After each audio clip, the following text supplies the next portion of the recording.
nongeye kubasuhuza ndetse mbaye ikaze mwese mukurikirana amakuru n'ibiganiro bitandukanye bicanga kuri Bwiza TV. Ndizera yuko mumeze neza. Ni umwanya makuru mu kiganiro biravugwa uyu munsi. Mu makuru ya biravugwa ndibose kubwira yuko umutwe wa M23 uteganya gusangira iminsi mikuru n'abaturage bo mu bice wigaruriye. Naho mu yandi makuru, Perezida Felix Antoine Tshisekedi yeruriye abanyekongo ababwira yuko iki gihugu cyabo cyamaze gusenyuka. Uribuze kumva impamvu. Naho mu yandi makuru, Paul Rwarakabije yagarutsweho mu rubanza rw'abahoze muri Fdlr. Ese aravugaho ibiki? Naho mu yandi makuru ndibuze kugaruka ku wahoze ayobora igihugu cya Sudani Omar al-Bashir ushobora guhabwa igihano cy'urupfu. Naho mu yandi makuru, mu gihugu cy'u Burundi, Perezida Evariste Ndayishimiye yavuze yuko igihugu cya Kongo kitaza abagize M23. Muri aya makuru ibuze kumenya impamvu ndetse n'icyo abishingiraho.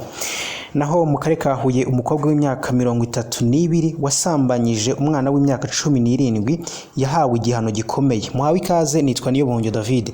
Reka duhere mu karere ka Huye, aho umukobwa w'imyaka 32 wasambanyije umwana w'imyaka 17 yahawe igihano gikomeye. Umukobwa w'imyaka 32 wo mu murenge wa Ngoma mu karere ka Huye wari ukurikiranyweho icyaha cyo gusambanya umwana w'umuhungu w'imyaka 17 nyuma yo kubafatana baryamanye, undi akisobanura avuga ko bakundana, yahamijwe icyaha aranakatirwa.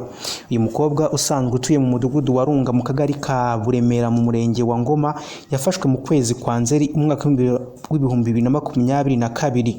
Umwana w'umuhungu w'imyaka 17 wasambanyijwe n'uyu mukobwa bamusanze baryamanye tariki 24 Nzeri 2022 nyuma yuko ababyeyi b'uyu mwana w'umuhungu bamushatse bakamubura, bakaza kumusanga aryamanye n'uyu mukobwa. Uyu mukobwa wahise atabwa muri yombi akurikiranyweho icyaha cyo gusambanya umwana w'umuhungu. Yisobanuraga avuga ko uyu mwana w'umuhungu basanzwe bakundana urukundo rwa kobwa hungu. Yavugaga ko ubwo babasangaga baryamanye ari we wari wamutumyeho ngo aza musure kuko yari arwaye, ubundi ahageze barararana. Urukiko rwisumbuye rwa Huye rwaburanishije urubanza ruregwamo uyu mukobwa kuri uyu wa 20 Ukuboza mwaka wa 2022 rwasomye icyemezo cyarwo ruhamya uyu mukobwa icyaha cyo gusambanya umwana, rumuhanisha gufungwa imyaka 25 muri gereza. Naho mu yandi makuru, reka nkubwire yuko Major General Rwarakabije yavuzwe mu rubanza rw'abahoze ari abarwanyi bakuru muri Fdlr.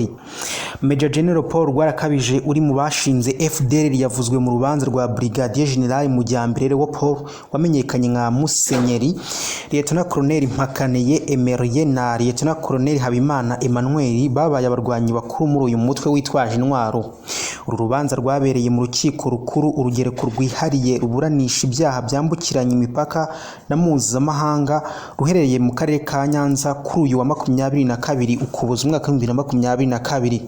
Nk'uko ikinyamakuru dukesha iyi nkuru kibivuga, umunyamategeko w'aba basirikare Maître Nkundabatware Felix Bigimba yabwiye abacamanza ko abakiriya babiri basabye ko Major General Rwarakabije n'abandi batangabuhamya bajya kubatangaho ubuhamya mu rukiko, ariko ngo ntibagiyeyo. Maître Nkundabatware yagize ati Leopold Makaniye batanze abatangabuhamya barimo General Rwarakabije bo muri Fdlr, ariko bo ntibigeze babazwa. Binashobotse nabo babazwa nk'uko ku ruhande rushinja babajijwe. General Rwarakabije n'umwe mu basirikare bari barahungiye muri Repubulika ya Demokarasi ya Kongo bashinze umutwe witwaje intwaro wa Arire wahindutse Fdlr ndetse anabera ingabo zawo umuyobozi mukuru. Yatashye mu Rwanda mu Gushyingo umwaka wa 2003 ari kumwe n'abandi basirikare barimo Colonel André Bizimana na Colonel Jerome Ngendahimana. Mu mwaka wa 2004 yinjiye mu ngabo z'igihugu ahabwa ipeti rya Major General. Uyu musirikare yageze ubwo ava mu gisirikare cy'igihugu muri 2005 agirwa umuyobozi w'ikigo gishinzwe gusubiza mu buzima busanzwe abari abasirikare, ahabwa inshingano yo kuyobora urwego rw'igihugu rushinzwe igorora RCS kuva muri Nyakanga umwaka wa 2011 kugeza muri Werurwe umwaka wa 2016 ubwo yajyaga mu kiruhuko cy'izabukuru. Naho mu yandi makuru, mu gihugu cy'u Burundi, nyuma yuko mu rugo rwa General Alain Guillaume Bunyoni kuri uyu wa 2 habyutse hasakwa birakekwa ko isaha n'isaha yafungwa. Ibi biravugwa nyuma yuko yambuwe abamucungira umutekano ndetse n'imodoka zari zisanzwe zimuherekeza zikaba zarakuweho. Abamucungira umutekano bamwe baragabanyijwe basubizwa mu bigo byabo. Ibi ngibi bamwe akaba ari byo bashingira bavuga yuko bishoboka yuko igihe icyo ari cyo cyose ashobora gutabwa muri yombi. Tukiri mu Burundi, perezida w'iki gihugu yagize ati Kongo ntizi abagize M23 abari bo. Perezida w'u Burundi Evariste Ndayishimiye yatangaje ko Repubulika Iharanira Demokarasi ya Kongo itazi neza abarwanyi ba M23 abari bo, ku buryo mu gihe baramuka bashyize intwaro hasi hari gahunda yo gutangira kugenzura ubwenegihugu bwabo. Yabigarutseho mu kiganiro yagiranye na Jeune Afrique aho yavuze ku bibazo by'umutekano mu karere ndetse n'inzira yo kunoza umubano hagati y'igihugu cye n'u Rwanda. Perezida w'u Burundi Evariste Ndayishimiye niwe uyoboye umuryango wa Afurika y'Iburasirazuba muri iki gihe, afite inshingano zo guharanira ko amasezerano yemeranyijweho n'ibihugu nk'uburyo bwo gushakira akarere amahoro agerwaho binyuze mu biganiro bya Rwanda n'ibya Nairobi. Ibiganiro bigamije guhosha umwuka mubi hagati ya Kongo n'u Rwanda biherutse kubera i Rwanda byasize hanzwe ko umutwe wa M23 uhagarika imirwano ariko ukaguma ku butaka bw'iki gihugu. M23 yemerewe kuguma muri Kongo mu nkengero za Sabyinyo mu bice bitarenga ahazwi nka Bigega, Bugusa, Nyabikona, Mbuzi, Rutsiro na Nkokwe. Ni intambwe idasanzwe yatewe ku nshuro ya mbere kuko ubundi Repubulika Iharanira Demokarasi ya Kongo yumvikanishaga ko uyu mutwe ari abanyarwanda bityo ko bakwiriye gusubira mu Rwanda ukirengagiza ko ari abanyekongo. Perezida Felix Antoine Tshisekedi wa Kongo Kinshasa yemereye abaturage be ko iki gihugu cyamaze gusenyuka, abasaba kuzamutora ku bwici kugira ngo afatanye nabo kucyubaka bundi bushya. Tshisekedi yabitangarije mu mujyi wa Bandaka mu ntara ya Ekwateri aho yitabiriye inama imuhuza n'aba guverineri b'intara zigize Kongo. Ati igihugu cyarasenyutse, cyarasenywe, turimo turakora kugira ngo duhindure ibintu. Perezida Tshisekedi yaboneyeho gusaba abatuye Mbandaka kuzamutora mu matora y'umukuru w'igihugu ateganyijwe mu Kuboza umwaka wa 2023 kugira ngo azabashe guhindura ibintu. Ati niba munkunda muri 2023 muzatore abashobora kumfasha kugera ku mishinga yanjye kubw'inyungu zanyu. Tshisekedi mu byo yijeje abaturage ba Mbandaka harimo kubaka kaminuza igezweho muri uriya mujyi mu rwego rwo kuborohereza kujya ku mugabane w'Uburayi aho bajyaga gushakira ubumenyi bwo ku rwego rwa kaminuza. Tshisekedi kandi yabijeje gushyiraho gahunda yise ya teritwari 145 zigize Kongo Kinshasa izasiga ikemuye ibibazo bitandukanye byugarije Kongo nk'ikibura ry'amazi, umuriro w'amashanyarazi, imihanda, amashuri ndetse n'amavuriro. Naho tukiri mu gihugu cya Repubulika Iharanira Demokarasi ya Kongo, umutwe wa M23 urateganya gusangira iminsi mikuru n'abaturage. Kuri uyu wa kane tariki ya 22 Ukuboza umwaka wa 2022, umutwe wa M23 wazindukiye mu bikorwa by'isuku n'isukura bizwi nk'umuganda mu bice bitandukanye wigaruriye mu burasirazuba bwa Repubulika Demokarasi ya Kongo. Umuvugizi wungirije wa politiki muri M23 Bwana Canisius Munyarugero yabwiye Primo ko igihugu kidafite ubuyobozi buhamye usanga hirya no hino hari umwanda kandi abaturage bakumva ko ari uko bagomba kubaho. Ibyo rero twe nka M23 siko tubibona kuko organisation ni ngombwa kandi abantu bagatandukana n'inyamaswa kuko zimwe na zimwe ziba mu mwanda kandi nibigire icyo bizitwara.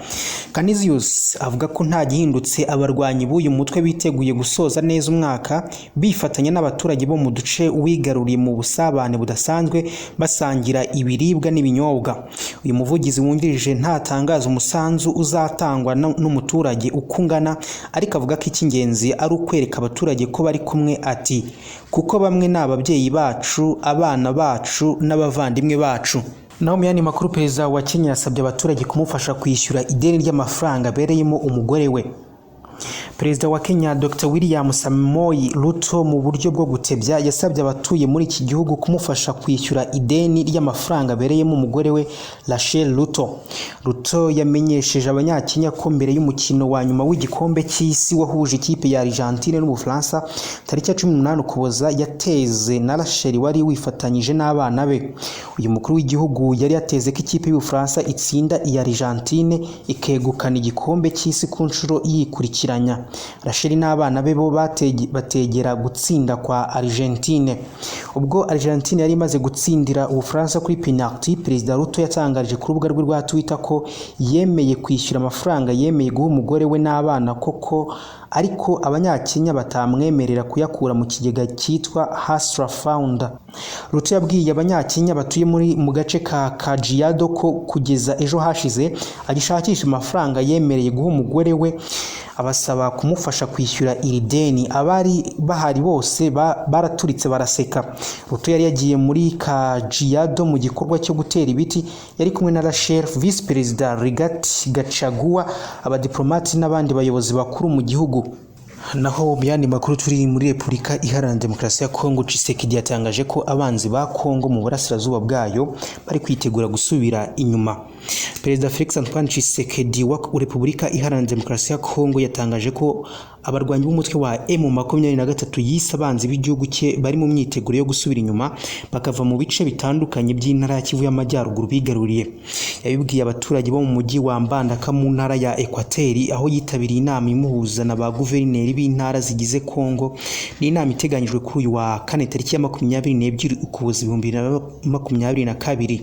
Tshisekedi yatangaje ko abarwanyi ba M23 batangiye kwitegura gusubira inyuma nyuma y'igitutu amahanga amaze igihe ashyira kuri uriya mutwe. Ni igitutu kandi kiri no gushyirwa kuri leta y'u Rwanda ikomeje gusabwa guhagarika ubufasha ishinjwa guhuriya mutwe, nubwo yo yakunze kugaragaza ko Kongo ikomeje kuyita ba mwana kubw'inyungu zayo bwite zirimo no gushaka uko yasubika amatora ifite mu kuboza umwaka utaha.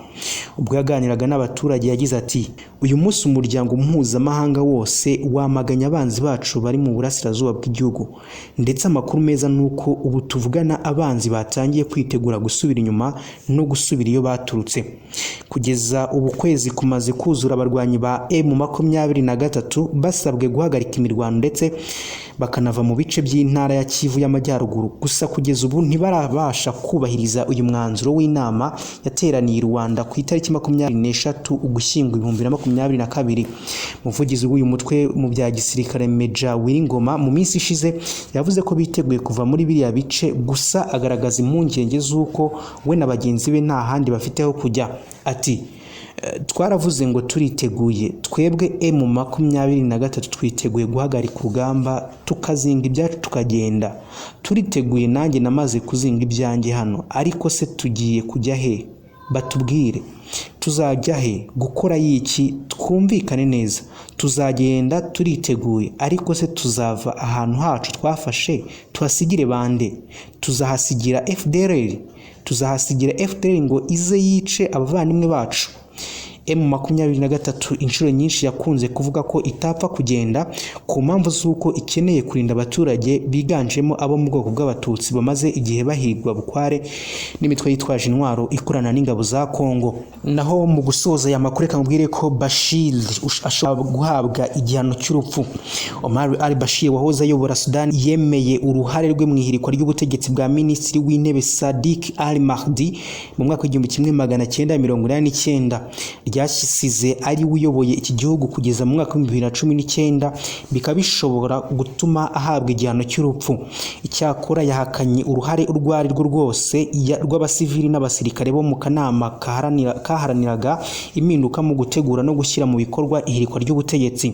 Bashiri ufungiwe ibyaha bya ruswa kwa kabiri w'iki cyumweru ari kumwe n'abandi basirikare 15 abasivili 8 bo mu ishyaka rya Kisilamu bitabye urukiko rudasanzwe kugira ngo biregure ku byaha byo guhirika ubutegetsi mu 1989.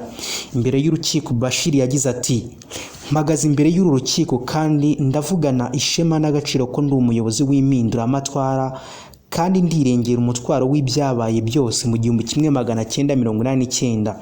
Yakomeje avuga ko nta musivili wigeze afasha abasirikare guhirika ubutegetsi kuko nta bufasha bwabo bari bakeneye. Guhirika ubutegetsi kandi ngo byatewe n'ubuzima bubi abasirikare bari babayemo. Bashir kandi yagaragaje uruhare yagize mu kubaka igihugu, yaba mu bikorwa remezo by'imihanda, ibiraro n'ibindi. Yakoze mu kugeza amashanyarazi ku baturage benshi. Ati, twayoboye igihugu imyaka irenga 10 dufite ingengo y'imari iri munsi ya miliyari y'amadolari. ariko n'ibyatubuje kugera ku majyambere n'ibyiza byinshi. Ntabwo twari dufite urukundo rw'ubutegetsi, ahubwo twakuriye abaturage ibyo bari bakwiriye. Abasesenguzi berekana ko ibyo Bashir yavuze mu rukiko byo kwirengera ibyaha bishinjwa ishyaka rye bigamije guhanagura icyasha ku bari bakomeye mu butegetsi bwe no kubaharurira inzira yabagarura ku ruhando rwa politiki. Amategeko ya Sudani ateganya ko umuntu ashobora guhabwa igihano cy'urupfu yahamijwe ibyaha birimo kutubahiriza itegeko nshinga agahirika ubutegetsi bwatowe. Icyakora ubu ngubu uhamijwe icyaha gihanishwa igihano cy'urupfu amara ubuzima bwe bwose mu nzu zagenewe abashaje aho kumunyonga nk'uko byagendaga mu myaka irenga 70 ishize. Nabashimiye mwese twabanye muri aya makuru, mukomeze kugira ibihe byiza. Nge nitwa Nibongera David.